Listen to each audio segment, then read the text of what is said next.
Well, folks, it is that time of year. We are on, I guess it would be video number 2 for application season. This one is Arizona elk and pronghorn. And like all of our videos on the application series, it's brought to you by our friends at Go Hunt. Sign up with promo code Randy and get $50 of Mad Money in their gear shop. But kind of like you saw in the Wyoming video, I'm going to go through the things that might have changed, some real important highlights, because a lot of you have already been applying in Arizona. And that'll be the first part of this video. And then for those of you who want to hang around for my editorial comments and the deeper dive into this stuff, well, you can do that.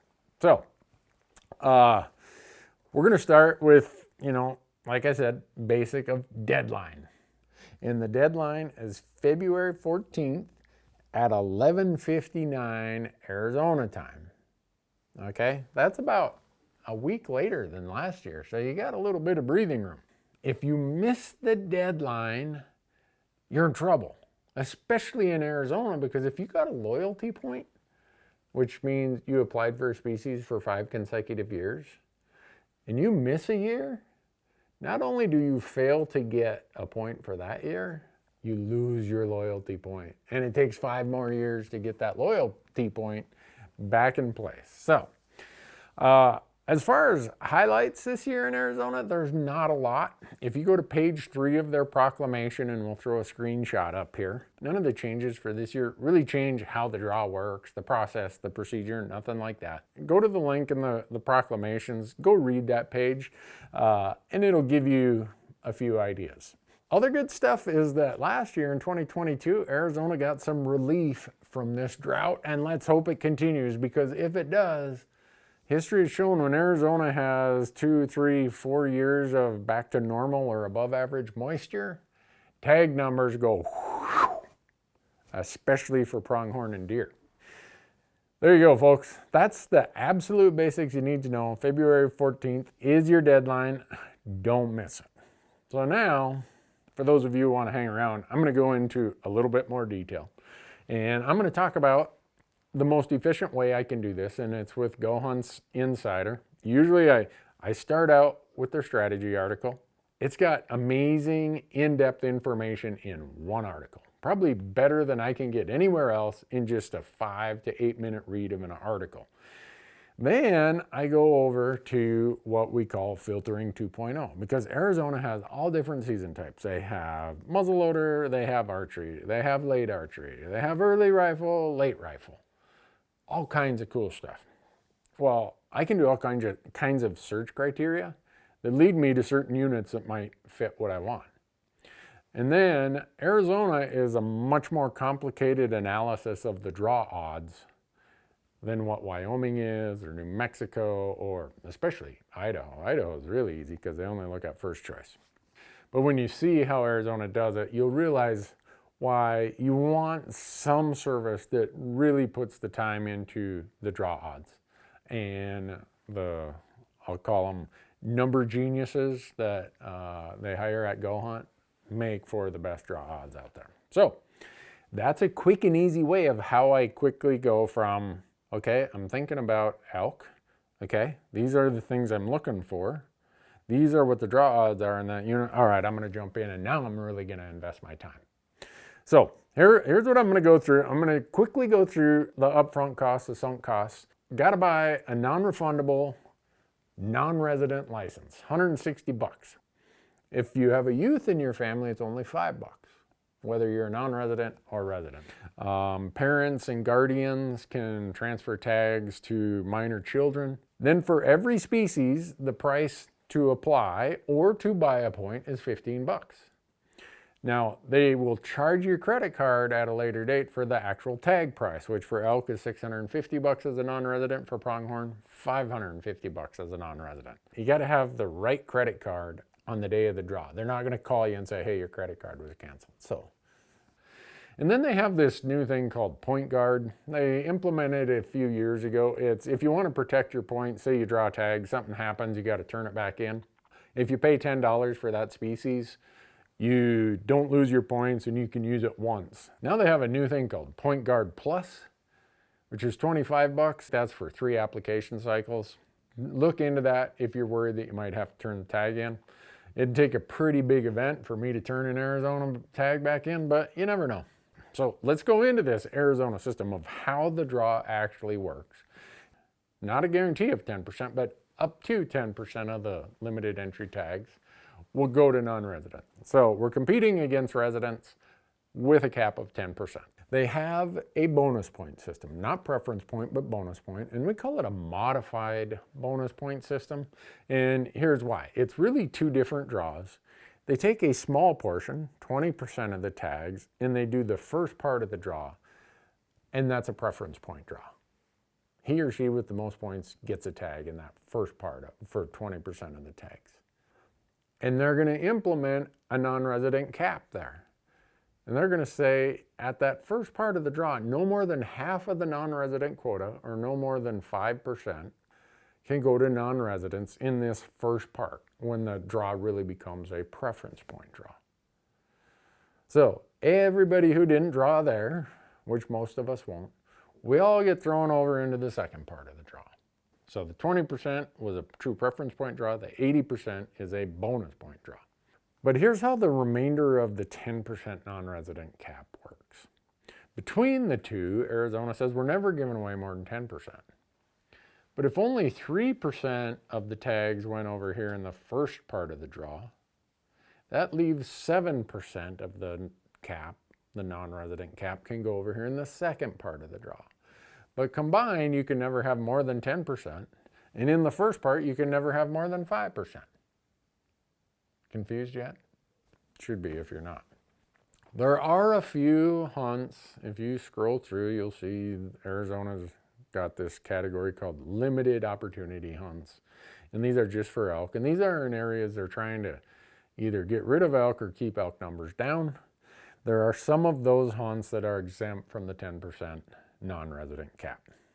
You heard me make reference to earlier this thing called the loyalty point and a hunter education point. Those are points that Arizona gives you, and they'll stay with you, hopefully forever. One of them will. The hunter education point, now you can do it online. You go there, and I think the fee is 300 bucks. Ouch. But that's cheaper than flying to Arizona, renting a car, sitting in a class for 10 hours. But here's how it works. They will put that in your profile, and for every species in Arizona, you always have that point. Then the other one they have is the loyalty point. If you apply for a species for 5 consecutive years, after the 5th year, they give you a loyalty point. And that stays with you as long as you don't have what we'd call a break in applications. In other words, as long as you continue to apply every year. But if you miss a year, you go back to 0, and it takes 5 more years to build that loyalty point back up. So there are a few hunts. If you scroll through, you'll see Arizona's got this category called limited opportunity hunts. And these are just for elk. And these are in areas they're trying to either get rid of elk or keep elk numbers down. There are some of those hunts that are exempt from the 10% non-resident cap. Say you have between your bonus points, your loyalty point, your hunter ed point, all the things, they give you 10 random numbers this year. Well, they go through all 10 of them and they say, which is the lowest of your random numbers? And that is the number you take into the draw with you. Think about your application. Your application, you have 2 choices that they'll look at, your first and second choice.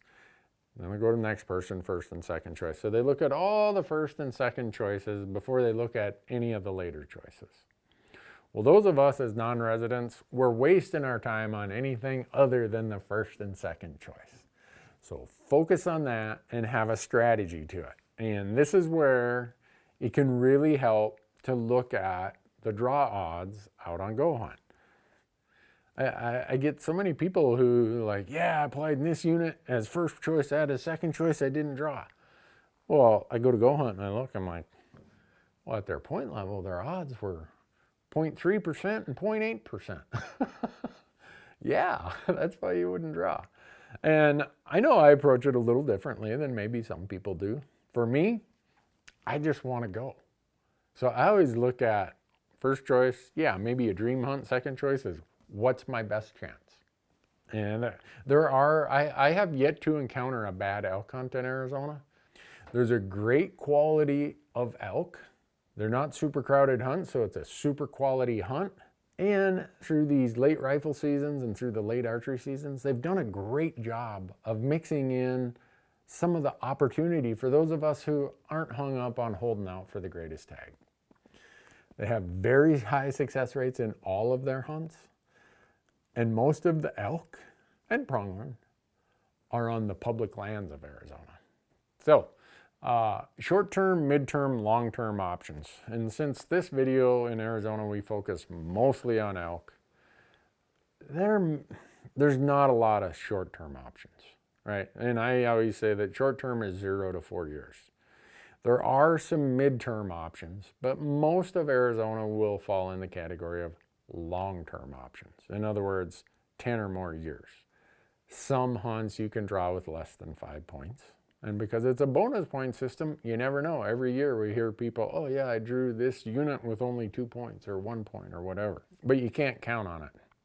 The real thing you can count on is somewhere you build up enough points where you'll draw a tag in the first draw that it allocates 20% of the tags based on the person with the most points. Now, as Arizona's tag numbers, especially for pronghorn, have been coming down, there are no short-term or mid-term options for pronghorn. You just maybe luck out and you got a low random number in the bonus point draw. But there's definitely some mid-term options when we talk about elk. Most of them will be late rifle hunts, they'll be limited opportunity hunts, or they'll be the late November archery hunts for elk. Those could be mid-term options for you. If you add in the state trust lands, over 60% of Arizona is public land that's open to hunting. And then they have a bunch of ranchers they work with where a bunch of these private lands get open to hunting also. So there is not going to be a problem finding a place to hunt in Arizona if you draw a tag. Huge amount of public land, great harvest rates, great age class, quality hunts.